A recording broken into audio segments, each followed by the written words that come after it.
Ya estamos de regreso y ya sí que entramos en nuestra tertulia de economía. Bueno, pues yo creo que la noticia del día, sin lugar a dudas, es la rúbrica de ese pacto de gobernabilidad entre CiU y RC para garantizar a Artur Mas pues otros 4 años de gobierno al frente de la Generalidad catalana. Un pacto que, si bien se esperaba, desde luego tiene profundas implicaciones, no solo a nivel político, sino también a nivel económico, porque básicamente CiU acepta de buena gana, además, casi todas las reivindicaciones económicas que plantea RC o planteaba en su programa electoral, sobre todo en materia de impuestos. Es decir, se produce un cambio de rumbo muy sustancial. Es cierto que la gestión de Mas no ha sido precisamente excepcional al frente de la Generalidad durante estos poco menos de 2 años en los que ha estado al frente de la Generalidad. El déficit público catalán sigue siendo enorme, su deuda pública sigue suponiendo 1/3 de la deuda total autonómica. Ya ha advertido que no va a cumplir con el objetivo del 1,5% para este año, que difícilmente lo va a hacer con el 0,7% el año que viene. Por lo tanto, no ha hecho desde luego grandes avances, pero es que el pacto con RC supone romper la baraja, es decir, se apuesta firmemente por disparar todos los impuestos, todas las figuras tributarias y por minorar los recortes de gasto público, de tal forma que yo sinceramente desconozco cómo Cataluña va a ser capaz de cumplir con el objetivo de déficit público. Es más, me aventuro a decir que evidentemente no va a cumplir. La cuestión, por tanto, es qué va a hacer el gobierno para que Cataluña cumpla. A mí me gustaría también saberlo. Hay grandes incógnitas en esto. Para mí la primera incógnita, como a don César le gusta mucho que entremos en el problema del lenguaje, es ¿cuál es el concepto que tiene Cataluña sobre gobernabilidad? Eso que llaman ahora gobernanza. ¿Cuál es el concepto? O sea, ¿realmente se espera gobernabilidad de este pacto? O desgobierno, porque posiblemente lo que acabe es un desgobierno, ya se está viendo. Cuando no hay objetivos claros, cuando simplemente de lo que se trata es de mantener a un presidente de la Generalidad para poder llegar a la convocatoria del referéndum. Estos son objetivos no de gobierno, son objetivos personales, o bien de la persona que detenta en estos momentos la presidencia de la Generalidad, o bien del partido que les respalda. Pero esto está muy lejos de lo que se llama gobierno. Pero totalmente. Gobierno implica, que es la misión de un político y de la acción política, implica la promoción, la generación, el encaminarse hacia el bien común como bien de todos y de cada uno de los ciudadanos. Ahora es tremendo porque lo que llaman gobernabilidad, que es un término que empieza a utilizar Pujol, fundamentalmente es yo le apoyo a usted a cambio de sacarle los higadillos. O sea, ese es el concepto de gobernabilidad. Y vamos tirando. Y no nos planteemos problemas. A eso le llamamos gobernabilidad. Igual que diálogo significa que usted haga lo que yo digo. O sea, diálogo no significa intercambiar opiniones. Y hay que decir a todos estos señores del diálogo que quien tiene la responsabilidad de gobernar es el gobierno. Y por lo tanto, por mucho diálogo, quien tiene que acabar diciendo la última palabra, haciendo o sin hacer caso a la parte dialogada, es el gobierno. Y criticaremos al gobierno cuando la ley propuesta sea votada en Cortes a propuesta suya. Esto yo creo que tiene que estar muy claro. El Parlamento es el representante de la soberanía nacional. Entonces, que grupos y grupúsculos de carácter profesional, algunos de ellos con intereses de casta, puedan exigir un diálogo con la idea de que se les haga caso, no solo de que se intercambien opiniones. Esto es malformar el lenguaje. Diálogo no significa que yo le tenga que hacer caso. Es que nos comuniquemos simplemente. Y si realmente despierta en mí, que soy gobierno, despierta una idea genial, pues entonces, muy bien, haré caso a ello y haremos una propuesta que incorporará ese diálogo. Ahora, si lo que me está diciendo son simplemente banalidades o cosas absurdas o imposibles, pues jamás le haré caso. Y mi responsabilidad es hacer aquello que creo que debo de hacer. Y mi compromiso con la nación es hacer aquello que creo que debo de hacer para el bien de la nación. Entonces, todo esto a mí, el cómo la poca exigencia a sí mismo de un señor que ha hecho una campaña ante unos electores y que le han concedido el voto en función de un proyecto de gobierno, de un proyecto político, y que apenas pasar las elecciones empieza a coquetear con el partido que está en la parte justo opuesta a sus planteamientos iniciales y que asume aquellos principios en virtud del pacto de gobernabilidad. ¿Por qué en vez de pacto de gobernabilidad no decimos solución de traición? Porque realmente de lo que se trata es de un pacto para que yo traicione a mis propios electores, ¿no? Es que... Efectivamente, sí, no. Aparte de eso... Aparte de eso... Ha estado usted hoy muy elocuente, don José. Muchas gracias. Tengo que decirle que no esperaba menos de nuestra amistad. No, en absoluto. Lo ha explicado todo con una claridad meridiana.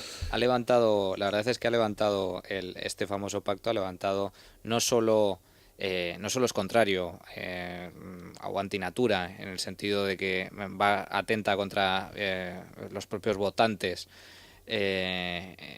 sino que además ha levantado bastantes críticas entre, por ejemplo, los profesionales y los empresarios en Cataluña.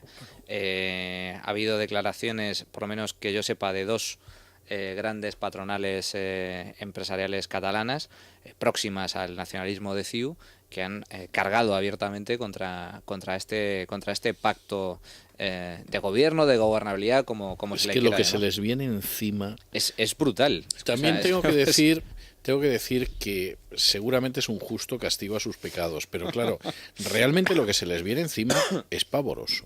Es pavoroso. Esto es un castigo de Antiguo Testamento. Bueno, ¿no cree usted que el Apocalipsis es después de la venida de Cristo está el perdón y está la gracia, pues, pero estos son de las 7 plagas de Egipto, vamos. Yo creo que se lo han venido trabajando y de pronto ahora se han encontrado con esto. Han cambiado un poco el discurso y han dicho que más allá del tema, del debate que ha estado rondando en los últimos meses, ¿no? El debate sobre la posible independencia de Cataluña o sobre el pacto fiscal de forma previa, resulta que ahora la prioridad absoluta es combatir la crisis y que las subidas de impuestos en ningún caso favorecen la salida de crisis. Es que lo que recoge ese pacto son como mínimo, y digo como mínimo, 10 modificaciones fiscales por los cuales se crea nuevas tasas o se suben impuestos que ya existen. Se recupera sucesiones, se sube patrimonio, se crea una nueva tasa sobre la energía nuclear, una nueva tasa sobre las grandes superficies. Todo esto sobre una brutal subida de impuestos que ya venía de antes. Sí. Hay que recordar, mantener las embajadas en el extranjero y 7 televisiones autonómicas y todo lo demás sale muy caro. Es muy caro. Y por poner solo un ejemplo, en el caso del IRPF, España ya cuenta a nivel nacional con uno de los tipos de IRPF más elevados de toda la Unión Europea y de toda la OCDE. Si lo medimos por presión fiscal, los españoles están sometidos a la mayor presión fiscal del mundo desarrollado en estos momentos, es decir, si se compara con nuestra renta per cápita. Pero es que en el caso de Cataluña es que aún van más allá, porque el tipo máximo es del 56%, Sí. Con lo cual tienen en estos momentos el tercer tipo de IRPF más elevado de todo el mundo, lo cual es una auténtica barbaridad. Por lo tanto, la que se le viene encima a los catalanes, sobre todo a los empresarios, y en general a todos los trabajadores catalanes, es de órdago. Yo cuando he oído, hoy solo he oído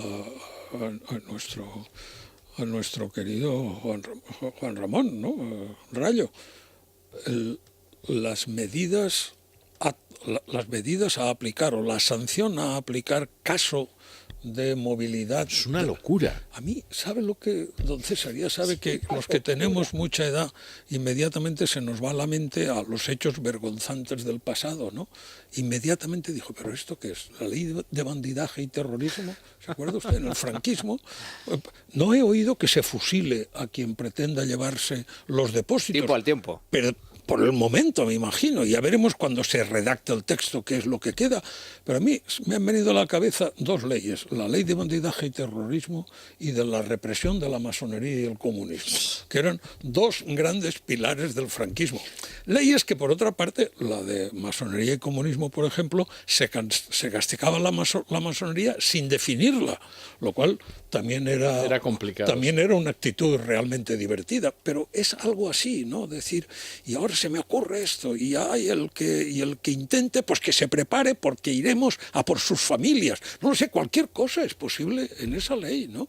Hombre, en el caso del impuesto de depósitos, a ver, yo creo que la jugada de Artur Mas es la siguiente. Aprovechando que el gobierno ha anunciado que va a crear un impuesto sobre depósitos a nivel nacional, aunque sea inicialmente tipo 0%, eso es, a tipo cero. A día de hoy tan solo había 3 comunidades autónomas que habían aprobado un impuesto de estas características, que son Andalucía, Extremadura y Canarias.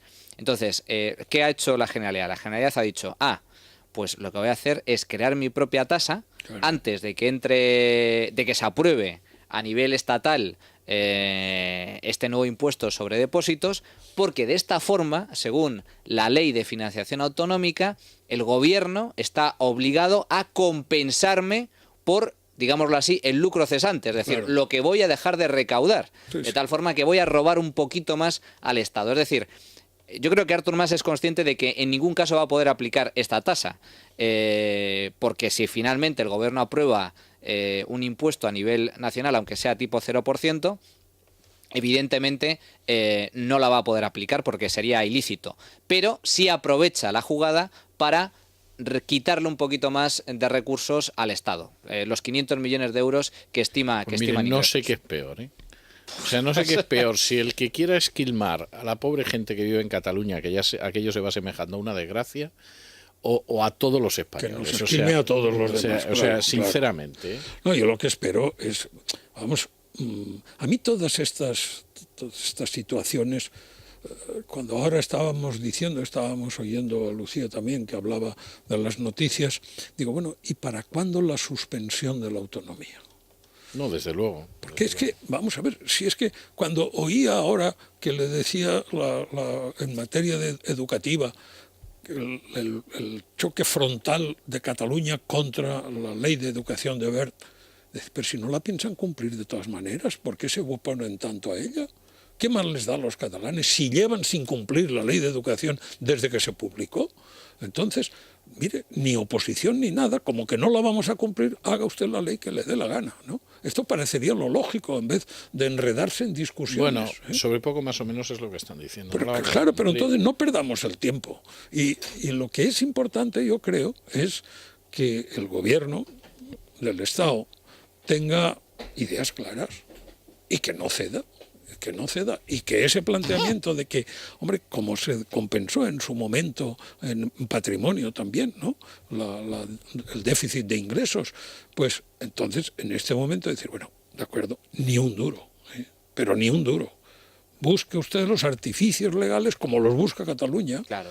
Buscan los mismos artificios, pero que no se lleven un céntimo. Es decir, financiación a Cataluña, la que estrictamente le corresponda aplicando el marco legal. Pero de todas formas, lo que ha demostrado el gobierno central, ya a mayores de las actuaciones que está efectuando CiU y el nacionalismo catalán en su conjunto, la reacción del gobierno central a las amenazas constantes del nacionalismo catalán y a este tipo de afrentas, a este tipo de desafíos, sin importar el Estado de Derecho, es una reacción que, en lugar de emplear la ley, lo que hace es ceder, porque en el caso del FLA y del rescate de comunidades autónomas es evidente que Cataluña no ha cumplido, es más, ha evidenciado que no tiene ni siquiera intención de cumplir con los objetivos de déficit, la más mínima. Y que yo sepa, según la ley de estabilidad presupuestaria que anunció el gobierno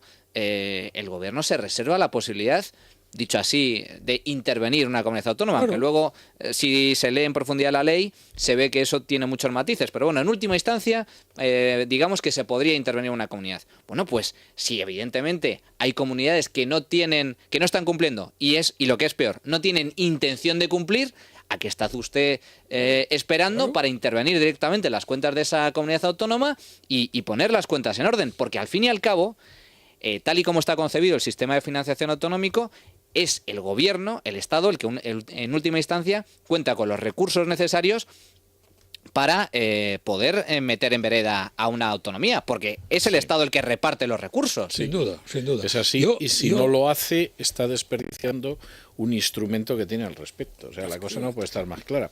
Acaba de llegar don Juan Ramón Rayo. ¿Cómo viene la prensa de mañana? Que me imagino que no será risueña y alegre. Bueno, pues precisamente sobre lo que estábamos hablando, El Economista, CiU y Esquerra prevén 9 impuestos nuevos hasta el 2014. Es decir, bueno, esa es una de las partes del pacto, 9 impuestos. Sí. Si los catalanes no iban a ser ruidos ya, pues 9 más.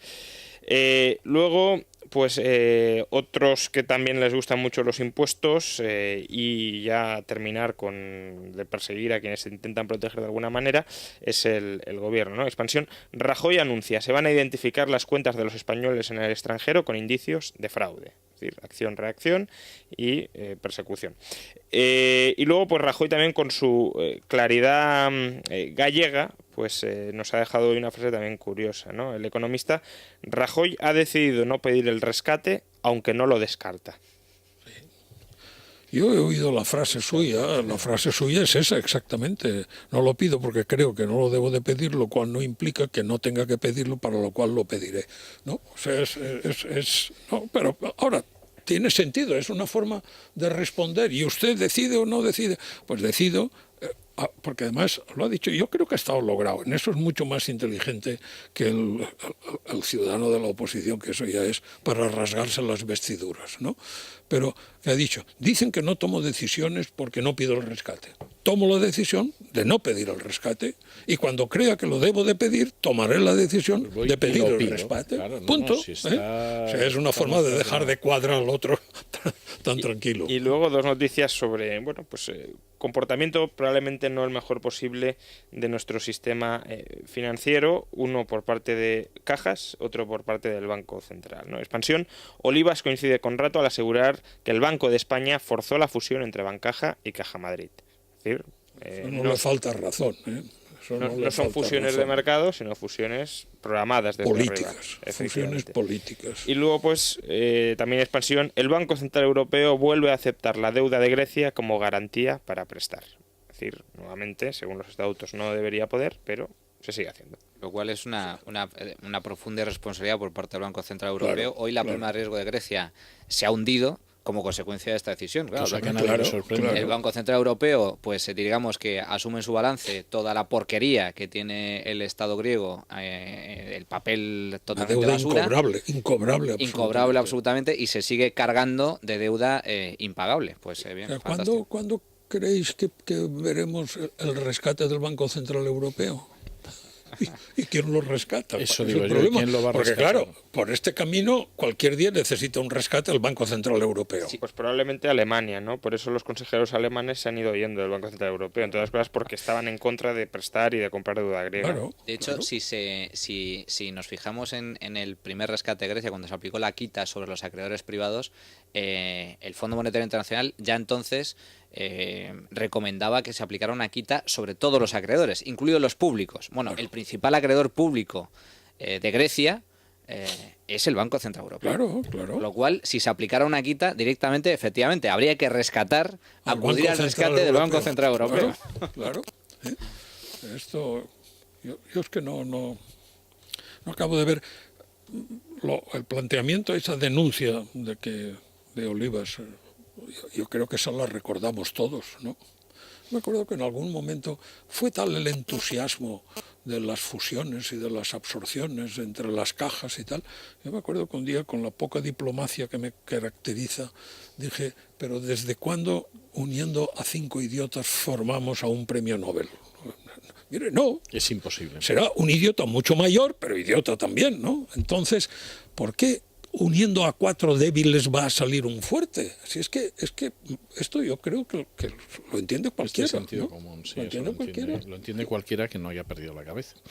En fin, don Juan Ramón, don José, don Manuel, muchas gracias, muy buenas noches. Muy felices Navidades. Igualmente, y próspero año nuevo. Y hacemos una pausa y nos tomamos un respiro de cultura. Galería del Colectivo.